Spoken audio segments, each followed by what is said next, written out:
तेनाली रामा की जीवंत दुनिया में आपका स्वागत है, जो एक महान कवि, विद्वान और हंसमुख विदूषक थे जिनकी बुद्धिमत्ता विजयनगर साम्राज्य को रोशन करती थी। तेनाली रामा की कहानियों के इस रोमांचक सफर में हमारे साथ जुड़ने के लिए धन्यवाद, जहां ज्ञान और रोमांच एक साथ बुने जाते हैं। आज हम अपनी श्रृंखला की दूसरी कहानी में डूबेंगे, तेनाली रामा और चोरों का गिरोह। अपनी कल्पना को जगाने वाली इस कहानी के लिए तैयार हो जाइए। तो चलिए शुरू करते हैं। विजयनगर साम्राज्य के हृदय में, जहां सुनहरी महल धूप में चमक रहे थे और बाजार जीवन से गुलजार थे, वहां एक भय की काली छाया छाई हुई थी। चालाक चोरों का एक गिरोह घरों को लूट रहा था, छाया की तरह चुपके से घूमते हुए। शहर के मुखिया चिंता से भौहें तनी हुई राजा कृष्ण के सामने खड़े थे। योद्धाओं के दरबार में हार मानते हुए बोले, हम उन्हें पकड़ नहीं पा रहे हैं। उन्होंने आह भरी। सभी की नजरें तेनाली रामा पर टिकी, जो अपनी तीखी बुद्धि के लिए मशहूर थे। अपनी आंखों में शरारती चमक लिए तेनाली आगे बढ़े। मुझ पर छोड़ दीजिए, उन्होंने कहा। मैं अपनी बुद्धि से इन चोरों को फंसा दूंगा। दरबार उम्मीद से गूंज उठा। तेनाली इस बार क्या चाल चलेंगे? तेनाली ने एक ऐसा चालाक योजना बनाई जो सितारों की तरह चमक रही थी। चोर खजाने से प्यार करते हैं, उन्होंने सोचा।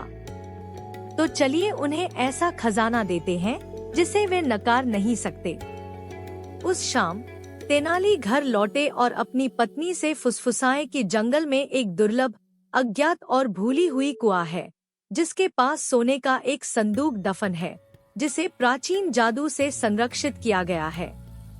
इसे ढूंढ पाना असंभव है, लेकिन एक पुराना नक्शा है जिसमें जादू को पार करने और सोने के सटीक स्थान तक पहुंचने के सुराग हैं, जो शहर की लाइब्रेरी में रखा है, जहां शाही सैनिक पहरा देते हैं। उनकी पत्नी ने समझदारी से सिर हिलाया। उसने पड़ोसियों से बात की और जल्द ही यह अफवाह विजयनगर के व्यस्त बाजारों में आग की तरह फैल गई। अरे, कैसे कानाफूसी उड़ती गई। क्या आप अंदाजा लगा सकते हैं कि चोर अगला कदम क्या उठाएंगे? मेरे दोस्तों, अब आपके लिए सही समय है कि आप वीडियो को रोकें और सोचें। आप क्या करते? आप चोर से कैसे आगे निकलते? क्या आपको जवाब पता है? मुझे पता है कि हम सब जवाब जानने के लिए उत्सुक हैं। तो आइए आगे बढ़ते हैं। संध्या तक चोर एक अंधेरी गली में जमा हुए और खबर सुनकर उत्साहित हुए। वे किसी तरह शहर की लाइब्रेरी में घुस गए और पुराने नक्शे को खोज निकाला, जिसमें संदूक तक पहुंचने के लिए सटीक निर्देश और स्थान थे। कुआं अगला है, उनके नेता ने लालच भरी आंखों से कहा। आज हम हमला करेंगे। उस दिन शाम होते ही चोर लालच से भरे दिलों के साथ कुएं की ओर भागे। हाथ में फावड़े लेकर वे खुदाई करने लगे, सोने का सपना देखते हुए। कुएं का निरीक्षण करते हुए एक ने कहा, चलो इंतजार मत करते, रात होते ही खुदाई शुरू करो। और वे मुस्कुराए, मूर्खों, हम सुबह तक वह खजाना पा लेंगे। चोर चांदनी रात में लगातार खुदाई करते रहे। मांसपेशियां थकी हुई, लेकिन उनका लालच कम नहीं हुआ। तेनाली पेड़ के पीछे से छुपकर हंस रहे थे, जानते हुए कि उनकी योजना पूरी तरह काम कर रही है। लेकिन चोरों को नहीं पता था कि तेनाली ने देवताओं को सूचित कर रखा है। जब वह हाथ से संकेत देंगे, तो देवता छिपे चोरों को पकड़ेंगे।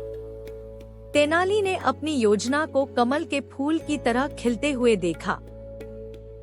जैसे ही चोर गहरे सुरंग खुदाई कर रहे थे, देवताओं ने संकेत दिया और सैनिक पेड़ों से कूद पड़े। जाल हवा में फेंके गए और जाल फंस गया। चोर पकड़े गए। उनके सोने के सपने अब हवा में धूल की तरह उड़ गए। सुबह की पहली किरणें जब आसमान को रंग रही थी, थके हुए और पसीने से लथपथ चोर आखिरकार पकड़े गए। उनके चेहरे आश्चर्य और क्रोध से मुड़े हुए थे। एक ने कहा, मैं जानता था कि कुएं की कोई जादू नहीं है। तभी तेनाली मुस्कुराते हुए बाहर आए। तुम्हारा लालच तुम्हारा जाल था, उन्होंने छेड़ते हुए कहा।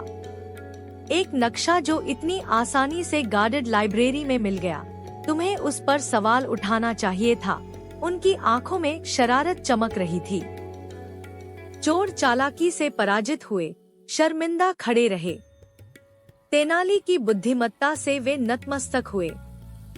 चोर घुटनों पर गिरकर वादा किए कि वे चोरी छोड़ देंगे।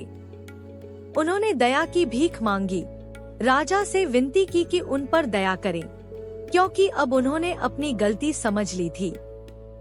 वे सभी चोरी किए गए सामान वापस कर दिए और कभी चोरी न करने की कसम खाई, यह जानते हुए कि उनकी सीख हमेशा साथ रहेगी। और इस तरह विशाल विजयनगर फिर से खुशहाल हुआ, अपने खजानों और घरों के साथ सुरक्षित रहा। सब कुछ तेनाली की बुद्धिमत्ता और उनके प्रिय विदूषक कवि की वजह से। दोस्तों, हम इस कहानी से क्या सीख सकते हैं? आइए इस कहानी के नैतिक पहलू पर विचार करें।